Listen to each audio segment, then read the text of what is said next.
Hi, welcome to the 14-day weather forecast. As the bearer of what I think will be good news in many people's eyes, I decided to bring this update forward a couple of days. It also fits in better with my schedule for the coming week. Right, as usual, I'm going to start off by taking a look at the view across Europe and the North Atlantic. The animation runs from 18 GMT, Sunday the 21st of May. And at the outset, there is a little bit of rain there in the northwest, but southern and central regions are dry. High pressure is dominating things. Now, as I run this, it stays the main feature of the UK's weather really throughout the week. At times, weather fronts bring some patchy outbreaks of rain there to the far north, but it's high pressure which is driving things. Maybe next weekend, it does become a little bit more iffy for a while, some outbreaks of rain in the north once more, but then finishing here Monday the 29th of May, high pressure is in charge. What about upper air temperatures?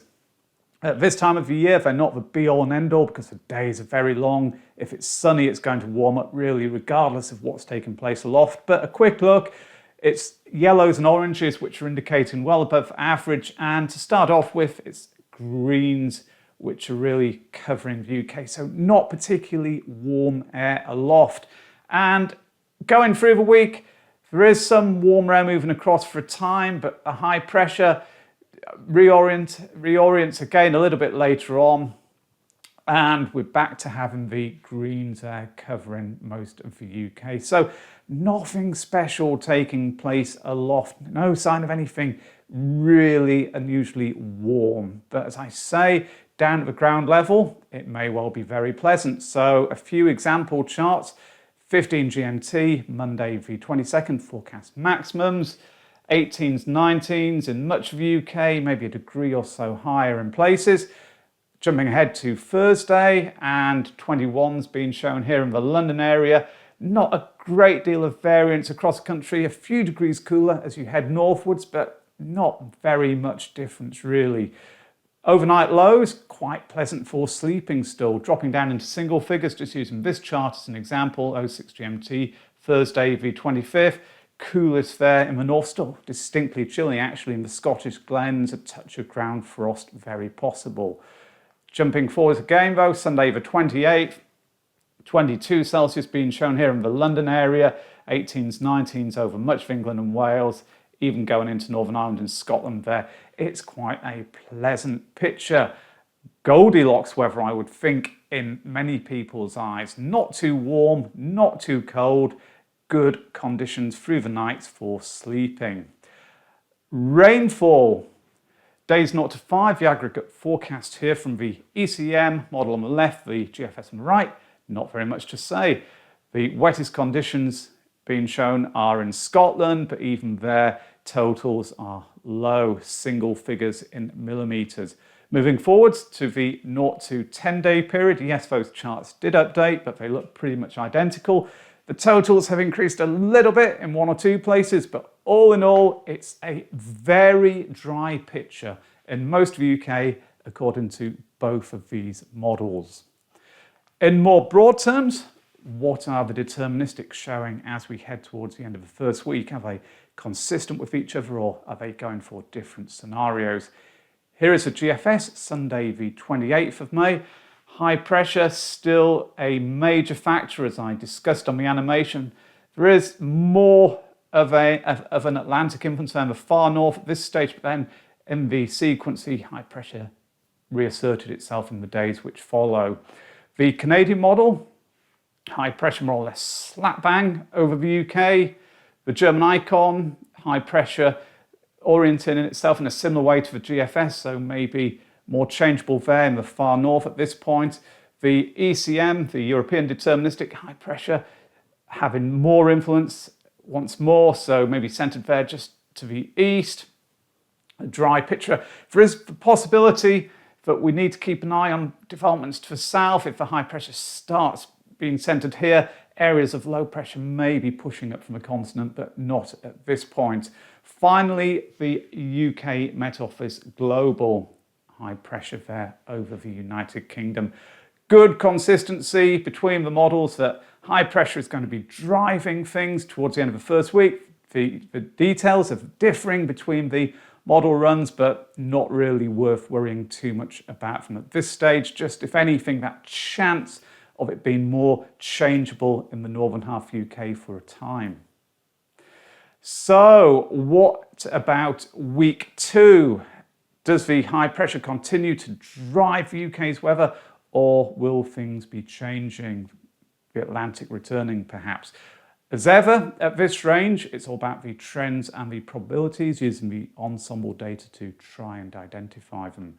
Here is the 16-day GEFS plot for London. Air temperatures across the top half, the signal is very, very clear. It's above average. The thick black line there, the 30-year norm. The thick purple line is the ensemble mean. It's staying above the thick black line throughout the second week, and virtually all the runs are supporting the mean. It's not as though they've diverged tremendously. There's good support. There are one or two cooler ones in there, but the signal is a strong one. Rain across the bottom, not much to say about it at all. There are a few spikes as we head into June, so the chance of rain is ticking up a little bit, but all in all, it's a dry picture through much of the second week. It's just as we go into June that the risk of it turning wetter may start to return. 2 metre temperatures, so using the data table for the London area, the oranges runs going for between 21 and 25 Celsius, the lighter oranges for 16s to 20s. Pleasantly warm through week 2. There's something of a slight upwards trend there in temperatures, but all in all, it's a fairly consistent pattern. Not a great deal is differing as we move forwards there through the second week. Quite warm probably sums it up nicely. Up to Manchester, heading northwestwards. The air temperature profile across the top half, very similar to the London chart, so I'm not going to say much about it. Even the number of rain spikes along the bottom here is not significantly different. So a good deal of dry weather, just perhaps that risk of rain rising as we head into June. 2 metre temperatures for Manchester, very consistent with the London table. Not much changing through the period. Perhaps just a little bit cooler than further south, but that's to be expected. Up to Glasgow to complete the journey northwestwards, and more or less the same. There are a few more rain spikes than there were on the Manchester and London plots, but not a huge number. So even here, it's a predominantly settled picture for much of the period. There will be, I expect, rain on some days, but amounts not great, and plenty of dry periods to be had if this data is correct. The 2 metre temperatures for Glasgow, not changing much as we go forwards through the second week. A little bit cooler than further south, but 16s to 20s, the majority of the runs. Very respectable, pleasant weather for late May and early June, I would suggest. The 10-day GEFS mean surface level pressure plot. So for the last day of the meteorological spring here, Wednesday the 31st, high pressure more or less slap bang over the UK. Well, there is something of a range in terms of 2 metre temperatures on the GEFS ensemble at this point, as you would expect. To illustrate that, I've brought up 3 temperature forecasts. The one on the left is basically the coolest of the perturbations, the individual runs within the ensemble at 18 GMT, Wednesday the 31st of May, so again the last day of the spring. Values ranging from 12 to 13 Celsius in eastern Britain and the north there, to around 16 or 17 in central and western areas and Northern Ireland. The chart on the right is at the other end of the ensemble range, at the top basically, values of around 25 Celsius over much of southern and central Britain, cooler as you go north, but still quite warm. The one in the middle is the ensemble mean, so it's generated by averaging out all of the individual temperature forecasts, 18s, 19s, 20 Celsius in much of England and Wales, if it's correct. So the point here is that there is a range of 2 metre temperature forecasts from the GEFS, but at the top end, it's not exceptionally warm, but it's warm, 25 Celsius, nothing extreme though. At the bottom end, there are 1 or 2 runs which are notably cooler, but they are in a small minority. The average 21 Celsius, 20 Celsius there on the mean chart is probably quite a good representation on this occasion of most of the runs in the GEFS. The European ECM mean surface level pressure plot for the last day of the spring. High pressure possibly centered a little bit further east, a little bit further north, and low pressure over continental Europe not really coming into play at this stage, but as I've already mentioned, it probably does need to be watched closely. There is that chance, if it does start edging northwards, that we could be seeing thundery showers developing in southern and central parts of the UK. Finally, the mean surface level pressure plot from the GEFS for York, going through week 2. There is something of a downwards trend. The amount of orange, the runs going for between 1,026 to 1,040 millibars, starts to dip later on, but it's not very marked, just the indication that things perhaps will be turning more changeable as we go into June. But all in all, high pressure having a lot of influence through the second week. So, to summarise, week 1, a lot of dry weather for much of the UK. There is that risk of rain in the north at times, especially early on, then again towards the end of the period. The days, pleasantly warm, temperatures into the low 20s.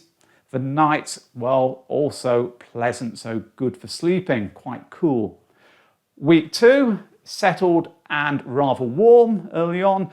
A chance of it becoming more changeable and showery as we go into the early part of June. Goldilocks weather for many, I think, is how to describe it the best. Not too warm, not too cold, just perfect. So, there we have it. The wet and gloomy spring appears to be making an attempt to redeem itself at the final hurdle. Anyway, I hope you enjoyed this video and found it useful. If you did, then please hit the like button below. And also, if you haven't done so already, consider subscribing to the channel. That would be much appreciated. Thank you for watching now. Bye.